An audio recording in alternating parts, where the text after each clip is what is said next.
On today's show, I'm breaking down my 10 favorite playoff moments from this Rangers run to their first ever World Series, talking a little bit about some award nonsensory, and are the Rangers going to be favorites to sign Shohei Ohtani? All that and more on this episode of Locked On Rangers. Let's get into it. You are Locked On Rangers, your daily Texas Rangers podcast. Part of the Locked On Podcast Network, your team every day.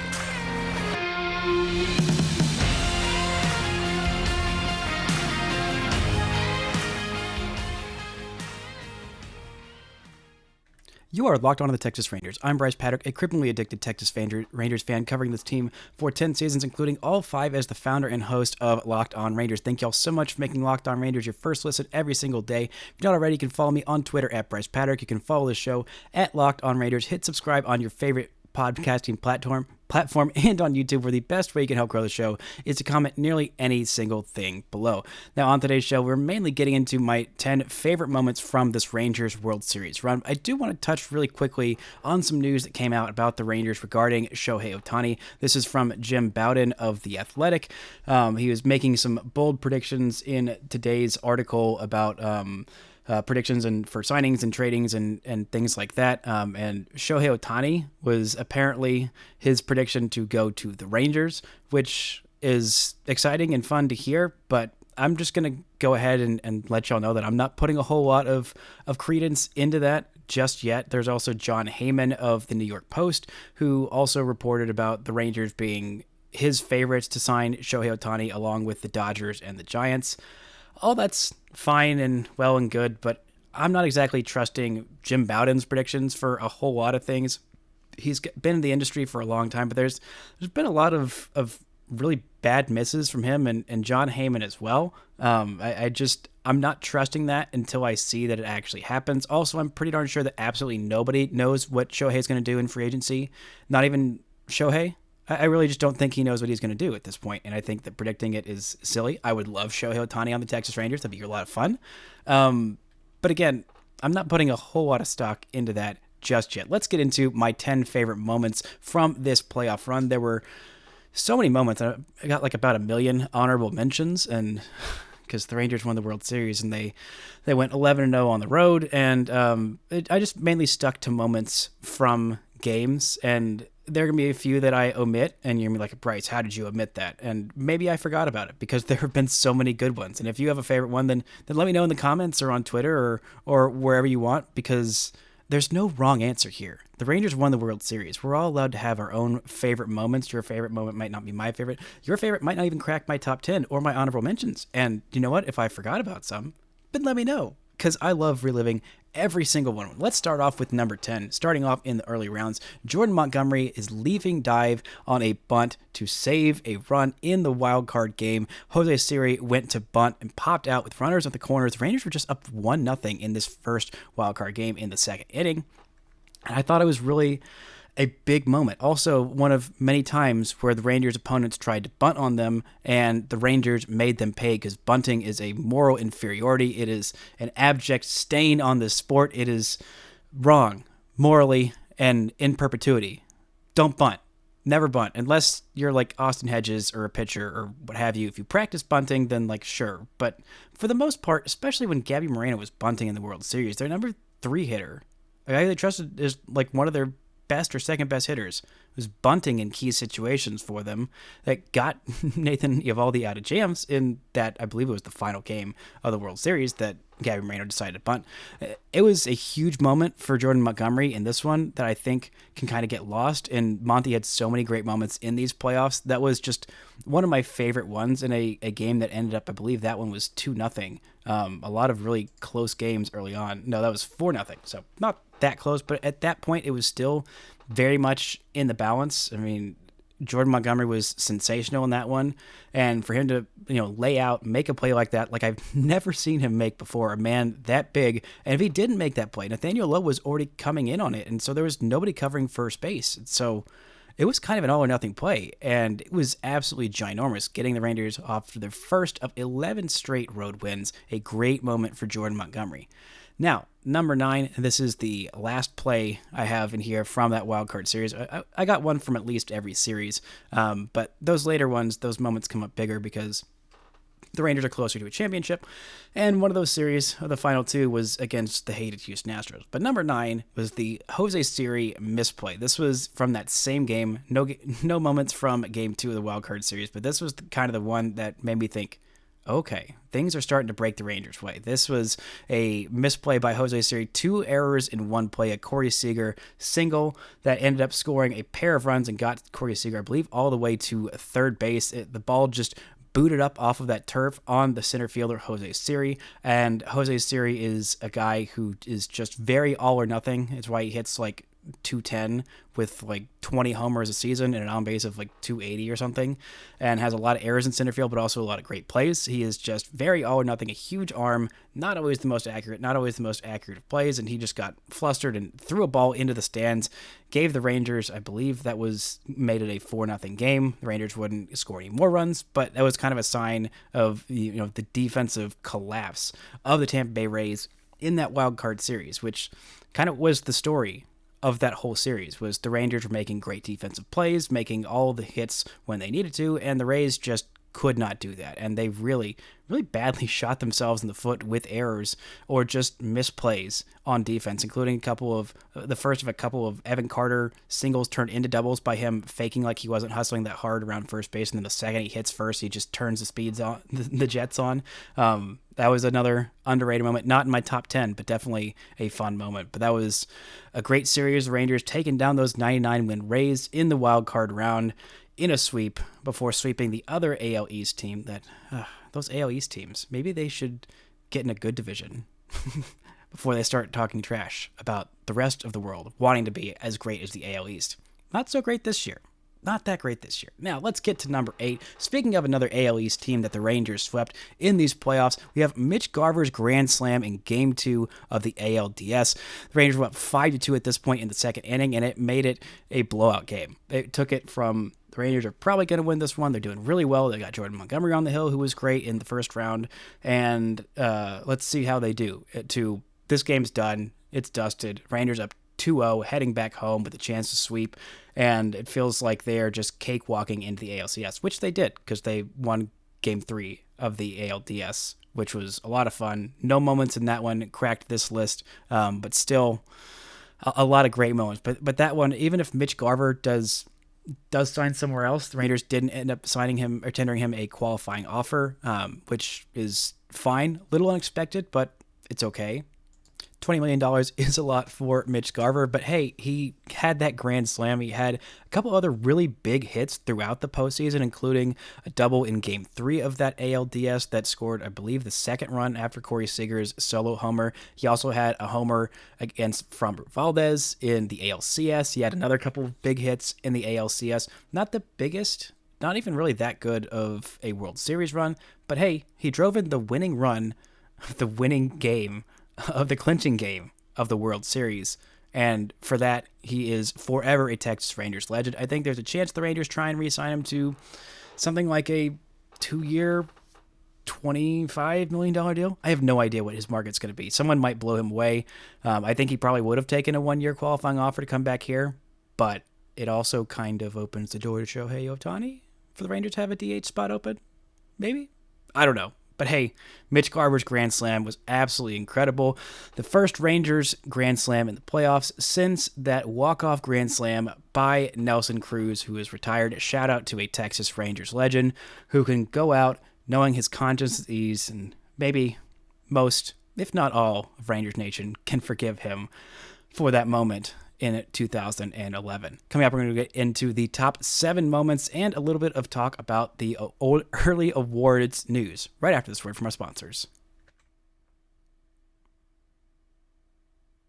This episode is brought to you by FanDuel. Score early this NFL season with FanDuel, America's #1 sportsbook. Right now, new customers get $150 in bonus bets with any winning $5 moneyline bet. That's $150 if your team wins. If you've been thinking about joining FanDuel, there is no better time to get in on the action.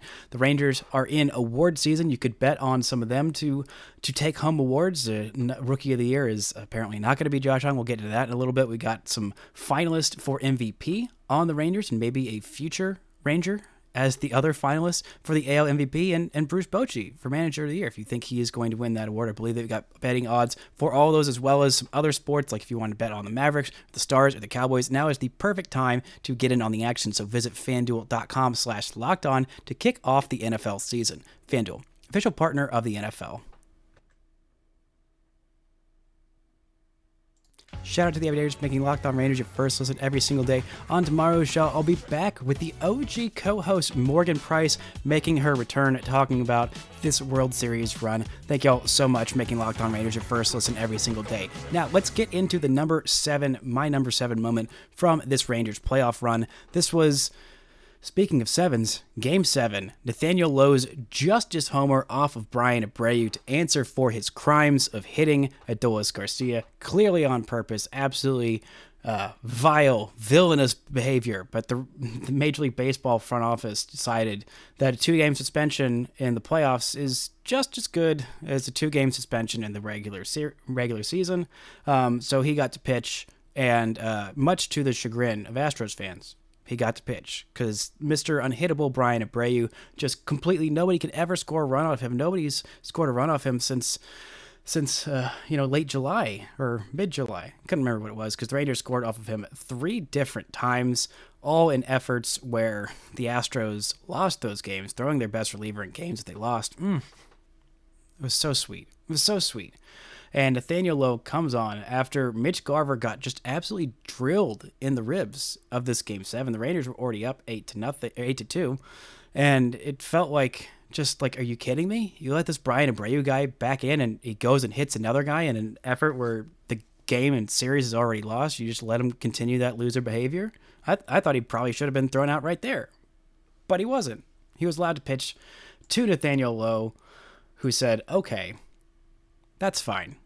You can pitch to me. You want to hang a slider to me right now? Okay, I'm going to deposit it into the outfield bleachers in right field, and it's going to be game over, super game over at that point. The Rangers were up 8-2 at that point. Nathaniel Lowe said, how about I make it 10-2? And then later on, Adolis Garcia said, how about I make it 11-3? And seal that victory for the Texas Rangers. It was probably the loudest I cheered at that game was the Nathaniel Lowe justice being served home run. It was just an absolutely beautiful moment in a game with so many beautiful moments. I mean, that Corey Seager leadoff or first inning home run was absolutely delightful. The Evan Carter double in that is so much in that game. It's hard to pick one thing, and it might feel weird, a homer that makes it 10-2, but for me, that was it. The justice being dealt out on behalf of a faulty Major League Baseball commissioner's office who could not deal justice out properly themselves. Nathaniel Lowe said, I'll take it. I'll be judge. I'll be jury. I'll be executioner, and I'll execute this pitch into the right field seats for a dinger just to put the capper on an amazing, amazing game. Now, moment number 6, shout out to Texas Tornado on Twitter, who reminded me of this moment that I kind of would have forgotten about if not for her tweeting out this video. It was a great moment by who else but the postseason beast, Nathan Eovaldi. This is from Game 2 of the ALCS, and this is a game that when I go back and look at it, I didn't remember how much trouble Eovaldi was in during that game, but he really worked around a whole lot of trouble. This was the 5th inning where Nathan Eovaldi got into a bases-loaded jam with no outs in the 5th inning. The Rangers were up 5-2 at that point, and the inning started with a Brantley single, Chas McCormick single, and then a Jeremy Pena reaching on a very harsh Josh Young error. Then in comes Yainer Diaz, who for some reason wasn't starting any of these games, which, complaints about that might have been why Dusty Baker ended up retiring. And Nate strikes out Yainer Diaz on a curveball. Then he strikes out Jose Altuve on a splitter, which he kind of got away with. That splitter was in the zone, but a very just perfect pitch. Absolutely perfect. And then he gets Alex Bregman to ground out to Josh Young, leaves the inning with the same amount of runs on the board for the Astros as there were going in, despite bases loaded, no outs. Just hat tip to Nathan Eovaldi, the absolute bulldog. This was the epitome of what he did pretty much all postseason.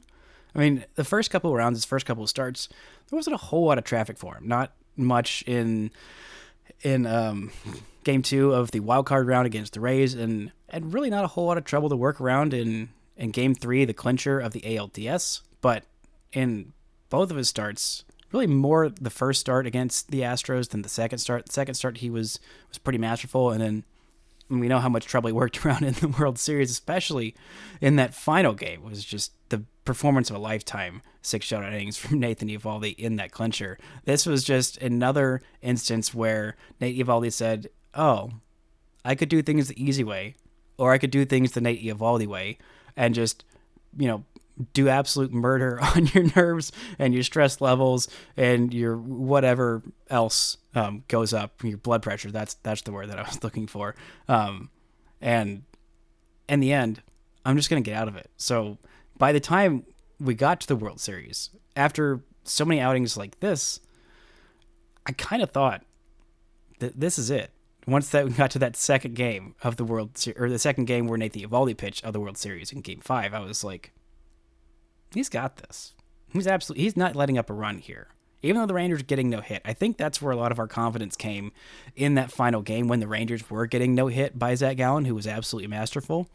And honestly, a little bit better than Eovaldi. But Eovaldi said, you know what, I don't like working. I like working out of stretch. You know what? It's more comfortable. Maybe just throw it at the stretch all the time.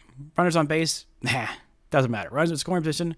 Nah, doesn't matter. Oh, there's a runner on third with less than 2 outs? I guess I'll just get a strikeout or a weak ground out and just not allow any runs, because that's what I freaking do. Because I'm Nathan Eovaldi, postseason hero for all time for the Texas Rangers. 5-0 in this postseason. Absolutely masterful. And I never, ever, ever will do things the easy way. Now, number 5 favorite moment from this playoff run belongs to Jose Leclerc. This was my favorite outing from Jose Leclerc. This was Game 6. This was a game that was still very much in the balance, and this is a game where I was starting to worry and doubt Jose Leclerc. It's the bottom of the 8th inning. John Singleton is up, pinch hitting, with the bases loaded and 2 outs. And in an incredibly hard-worked at-bat, Jose Leclerc comes in and strikes him out with the bases loaded to end the threat.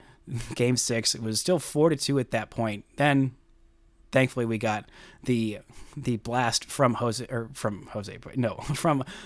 Garcia, the grand slam to seal things away there. Put Andrew Heaney on the mound for the bottom of the 9th inning there. But this was coming right after he had his worst outing of the postseason. The only really bad outing from his postseason. Yeah, he did give up a home run in that Game 2 blowout against the Orioles where he didn't really need to be in there. But still, this was him coming back after allowing that game-winning home run by Jose Altuve in Game 5, just the absolute heartbreak of all heartbreaks, and then getting back out there in that moment after giving up a walk and getting the bases loaded to get those 2 outs and to strike out Singleton after the incredible at-bat that he had. Honestly, that was one of the more impressive at-bats in the postseason that I've seen, was that one from John Singleton in that context. It was incredible. And it was such a moment of, oh, this is going to Game 7. Oh, we're absolutely doing this. Jose Leclerc can never be messed with again, and even if he is, doesn't matter. That guy is just so unbelievably good, and for him to get that moment was just... it was so incredible. It was honestly such a great, great moment and one of my favorites from this postseason run. Coming up, we're going to get into the rest of the top 5, the top 4 moments, and a little bit of talk about award season right after this word from our sponsors.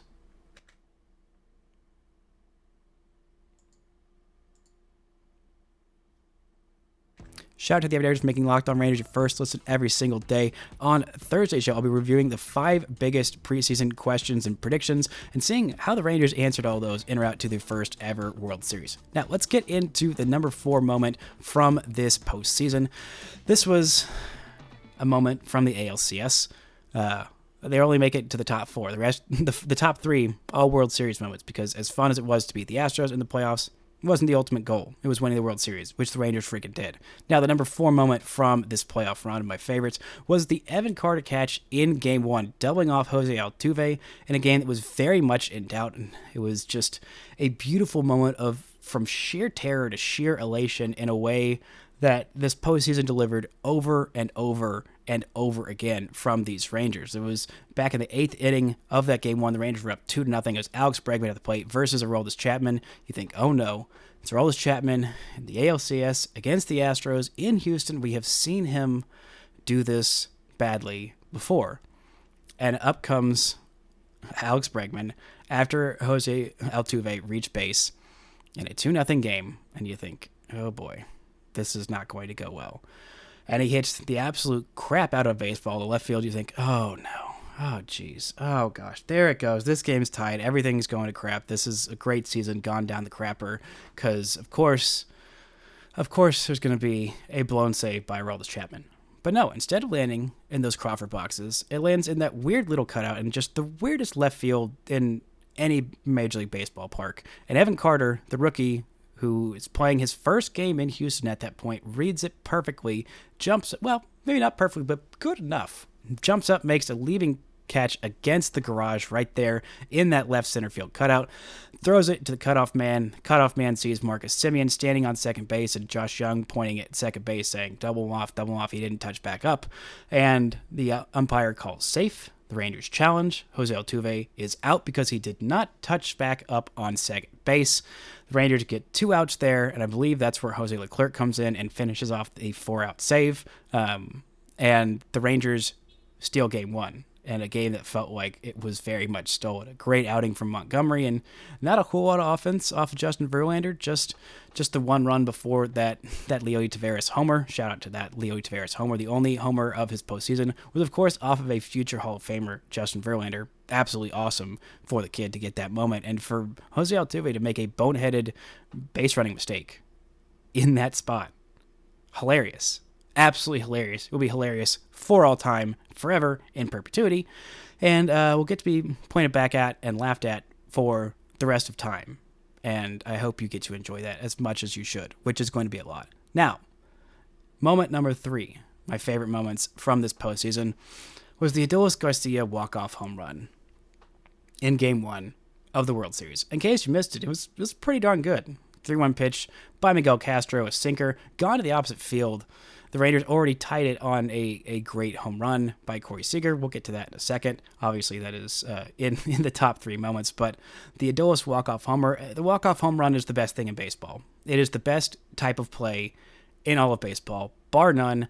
The drama, the excitement, depending on how the home run is hit, how much of a no-doubter it is. Every single one of them is a miracle, a gift from above, an absolute blessing. And the Rangers had 2 of them before that moment.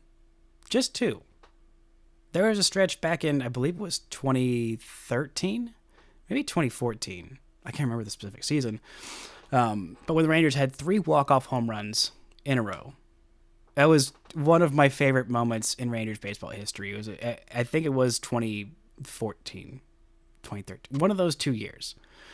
They got a home run by, I believe it was Robinson Chirinos that hit one of them. It was Adrian Beltre that hit another, and it was Leodis Martin that hit another one. Just back-to-back-to-back walk-off home runs, and I love a good walk-off home run. The only ones the Rangers had in this season before were the Jonah Heim walk-off home run in a game where Corey Seager got hurt back in April, and Jacob deGrom threw an absolute gem against the Royals. That was glorious. Then there was the Adolis Garcia walk-off home run against the Twins right before the Rangers got their hearts ripped out by the Astros in that regular season series that meant nothing and can't hurt us anymore. An absolutely incredible, cathartic walk-off home run by Adolis. I think he had 1 or 2 more before in his career, but that one was really one that stuck out. But a walk-off home run in the postseason, in the World Series, Game 1, the first walk-off home run in Game 1 since Kirk Gibson's iconic walk-off home run. We're going to see that about 1 million times over, and I love that. But it was just such an incredible moment by Adolis Garcia that also sealed the record for the most RBIs in a single playoff run. It stole it from the hated David Freese on the anniversary of that fateful Game 6. 12 years later, what a moment from El Bombi. And even though there wasn't a whole lot else that he did in the rest of that World Series because he got hurt, capping off basically the many meaningful moments of his postseason run with that walk-off home run. Just glorious. Chef's kiss. Absolutely perfect. Now, the number 2 moment, I'm sure you can guess what this might be. There's really only a couple more moments here, literally only 2. But this one is the Corey Seager game 1 tying home run in the bottom of the 9th inning off of Paul Sewald, a pitch that only a mother could love, or, most hitters who are as good as Corey Seager would love. But, Paul Sewald threw that pitch a whole lot of times. And he thought, surely Corey Seager isn't going to hit this one for, oh my God, there it goes. Oh my God. Oh, there it is. Game's tied. Oh boy.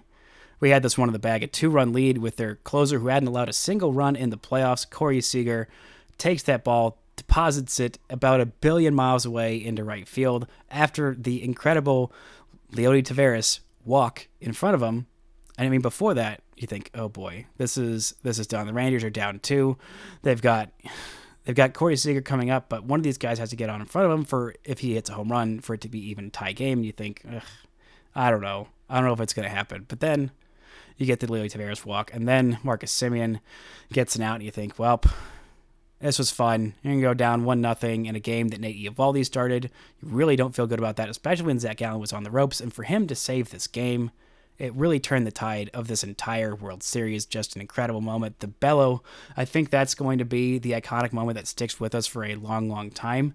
Even though it wasn't my favorite moment of this World Series, it was definitely way up there.